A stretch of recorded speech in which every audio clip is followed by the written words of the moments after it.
authority lacks the needed funds to promote export activities. She has been speaking to Akuapem of our business desk, who joins us with more details.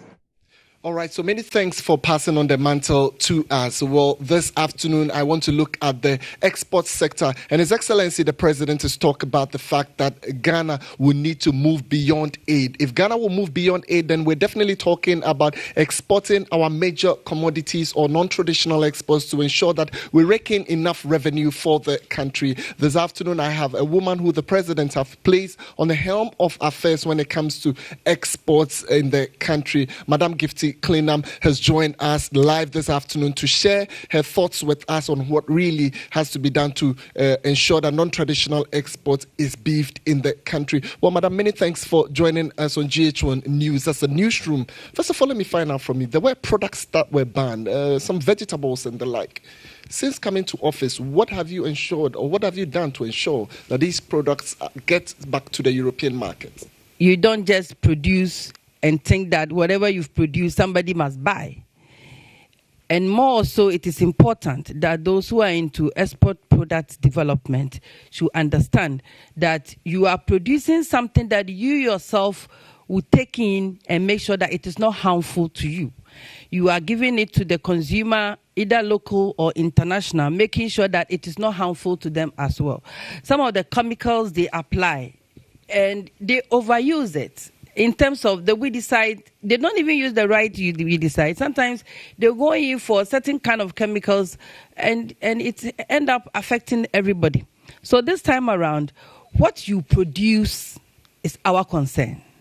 So if you hear us talk about we are involved in the productivity, we cannot just go out there marketing what we don't know the source of production. So we are selecting few people who are going to go into the vegetable production so that we can have direct control over what they produce.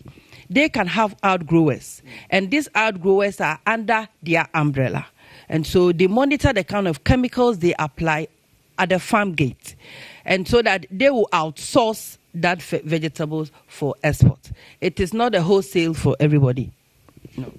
Not a wholesale for everybody, and that is quite interesting. But this time around, let me get targets. So what's the target of the Ghana Export Promotion Authority, and what are they seeking within this period or year under review, probably 2018? Madam, do you have some targets? Our target is 10 billion, and my dear, is doable.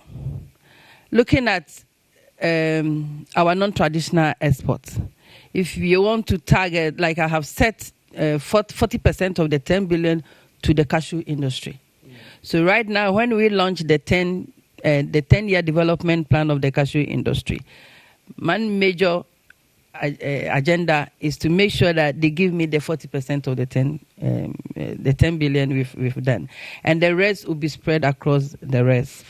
Tell me about your major challenges. I mean, this would not be without challenges. What are the major problems that you face? At least one or two. Well, the major challenges I have is the government need to see export as the way forward, especially what President has said, that Ghana beyond aid. Ghana beyond aid means that we are not going to look for any cheap money into Ghana. Any foreign currency that comes to support and strengthen the city and the economy, it has to come in the form of export earning. And therefore, much attention has to be given to exports. And not just, we have to develop the product. Because, my dear, if you have nothing to sell, what are you on the market looking for? So we need to develop the product before we go and sell.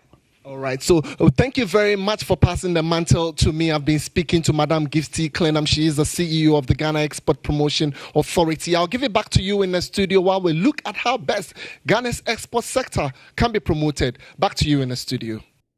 Thank you very much, Akuapem, for that. Time now to have a look at news making headlines across the world on our international news segment.